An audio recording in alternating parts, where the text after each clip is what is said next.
Bill, here we are, 25 years later, and there's still a fuss about The Exorcist. Does that surprise you at all? I tell you, it's really encouraging for me, because I don't believe there are old movies or old books or old paintings or old music. I just think that there are works of art that stand the test of time and can move people emotionally in generations hence. And to think that The Exorcist is a part of that, is very, it's very satisfying to think that it can play as a first-run film to new audiences today. But did you have any expectation at all of the kind of impact this film was going to have on an audience? Not at all, no. I mean, I didn't. In fact, I cut a lot of stuff out of it that I thought was over the top, that I now realize could all go back in. Because what you're trying to do there is suspend disbelief. That was my main intention. Make people believe what they saw on the screen. Yes, that's possible. And it seems to me, from having been to a couple of screenings in various places since recently, that it's still doing that. They're still able to suspend disbelief.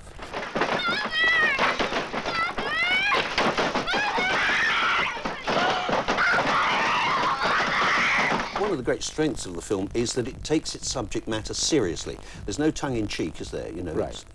You're saying this is what happened, and it's amazing, isn't it? Well, it is based on an actual case. Yeah, that must have had some effect on the kind of impact the film had. The knowledge that it was based on a fairly recent one at the time, wasn't it? Well, it was 1949 yeah. in a place called Mount Rainier, Maryland, very near Washington, D.C. And it was a 14-year-old boy. It was widely written about in the papers at that time. And the family was not Catholic, and the boy was going through all of this horrendous stuff, similar to what's depicted in the film. They tried everything that internal medicine had to offer then, and psychiatry, and there was no cure. And they were led to the Catholic Church, and the boy was taken to a hospital, the Alexian Brothers Hospital in St. Louis, where this exorcism was performed. And there were doctors and nurses in attendance as well. And I read their diaries and the diaries of the priests who were involved, and I realized that this is something that did happen. How do you go about getting an exorcism? I beg your pardon?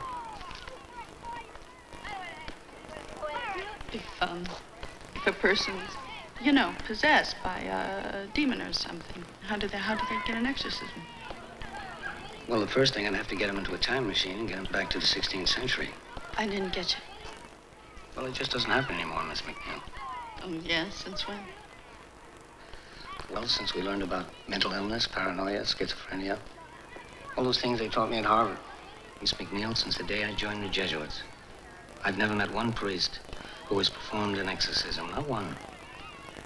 What The Exorcist did was to divide religious opinion, didn't it? Because, as I recalled, I mean, there were people saying this is the work of the devil, and there are other people saying, no, it makes us think about the existence of evil and therefore the existence of good. I mean, all that must have been astonishing, because what were you trying to make? Just a strong drama? A realistic film about the inexplicable. That's what I set out to do, not to make a horror film. In fact, Blatty and I, Bill Blatty wrote The Exorcist, we never talked about a horror film other than to say we don't want this to have the properties of a horror film. So there are no strange angles or underlit sequences or zoom-ins. You know, it's done very straightforwardly. Just here it is. The film was widely praised at the highest levels of the Catholic Church. Father Pedro Arrupe, who was head of the Jesuit order in Milan, he had his own print and he used to run it for friends and colleagues. And the Cardinal in New York, the same thing. But then you'd have people like Billy Graham who denounced it and said there is evil in every frame, you know, which I thought was kind of ludicrous. thought you were supposed to be an expert. There are no experts. You probably know as much about possession as most priests. Look, your daughter doesn't say she's a demon. She says she's the devil himself. You showed me Reagan's double. Same face, same voice, everything. And I'd know it wasn't Reagan. I'd know in my gut. I'm telling you that that thing upstairs isn't my daughter. Now, I want you to tell me that you know for a fact that there's nothing wrong with my daughter except in her mind. You tell me you know for a fact that an exorcism wouldn't do any good. You tell me that! I mean, here we are again, 25 years later. The Exorcist has never been shown on television in this country. What do you feel about that? I'm against all censorship. I really believe that the British public, I'm an Anglophile, and I believe that the British public is the most intelligent, educated people on earth. And I think what the censors are saying when they ban the film on video and television, they're insulting the British public. They're saying, you're really not capable of dealing with this material. We are. We've seen it, but you can't because you can't handle it. Mr. Furman, who had been in that job until quite recently, I read a statement that he gave where he said, you know, I'm not banning The Exorcist because it's a bad film. Yeah. I'm banning it because it's too powerful. It's too good in what it's saying. Well, backhanded compliment. In a way, yes, it's a backhanded compliment, but to me it's an insult to intelligence. People should be able to decide whether they want to see this or not.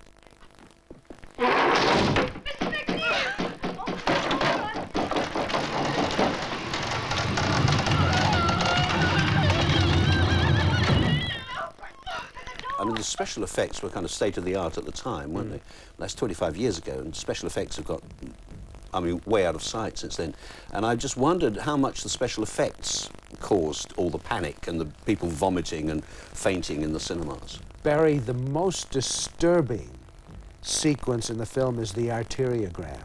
That's throughout the world, and all the letters I get, people tell me that that is the scene that scares them the most. That's the scene in the hospital at the NYU, New York University Radiological Center, where they performed an arteriogram. That's where they were trying to determine if there was brain damage, and they stick a needle into the carotid artery of the little girl, and blood spurts out. I remember that. That's painful. And they insert a liquid that outlines the arteries in the brain so they can see if they're damaged. That's the scene that drove people out of the cinemas. Was that one? Not the... Well, I won't say what the others are because I expect and hope people will go and see it for themselves. But, I mean, there were scenes in there which were really quite astonishing at the time. Well, a lot of people found the sequences you're referring to, a number of people found them disturbing and disgusting. Yeah. The scene that really frightened them in a way beyond anything manufactured was the arteriogram.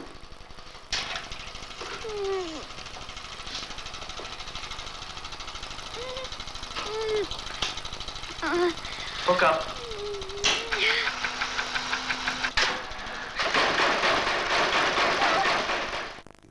Is it true that at one point the role of Father Karras, which Jason Miller played, was to have been taken by Marlon Brando? Never. Oh, it wasn't, no, because I was thinking if that were true, it would have been an entirely different film, of course. I didn't want any real stars in the picture. There might have been names thrown about at Warner Brothers in the executive level, but I always had in my mind doing this film with someone who was not recognizable, so that when he appeared in a priest collar, people wouldn't say, oh God, there's a guy whose personal lifestyle belies the fact that he's playing a priest. I never wanted that. Paul Newman was interested in playing this part, and Jack Nicholson. I opted, not bad names. No, they're wonderful actors. I opted for a young man who had never been in a film before, who had only acted in regional theater occasionally. He was a playwright, but he had studied for 3 years at Catholic University in Washington, studied for the Jesuit priesthood, and he too had a crisis of faith, as Father Karras in the film does, and he dropped out of the church.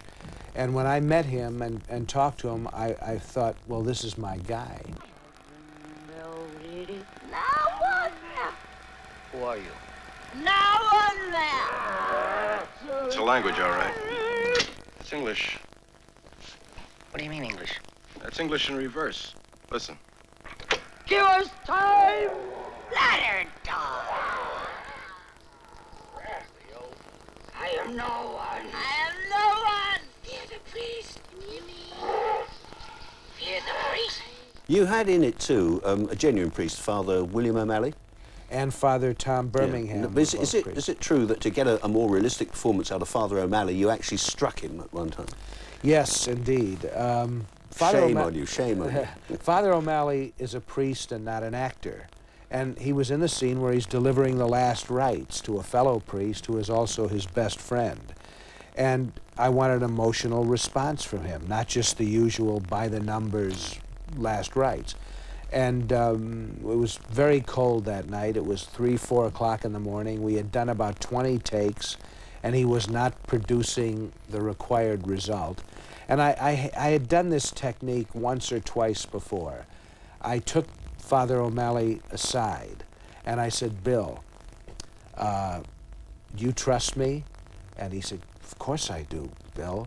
And I said, do you love me? And he said, yes, I love you. And I said, okay, I want you to do the scene once again when I tell you, and roll the cameras.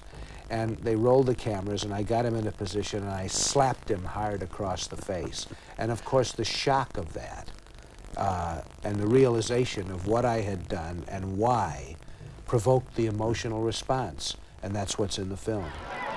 He wrote to himself on the Mr. Capstan.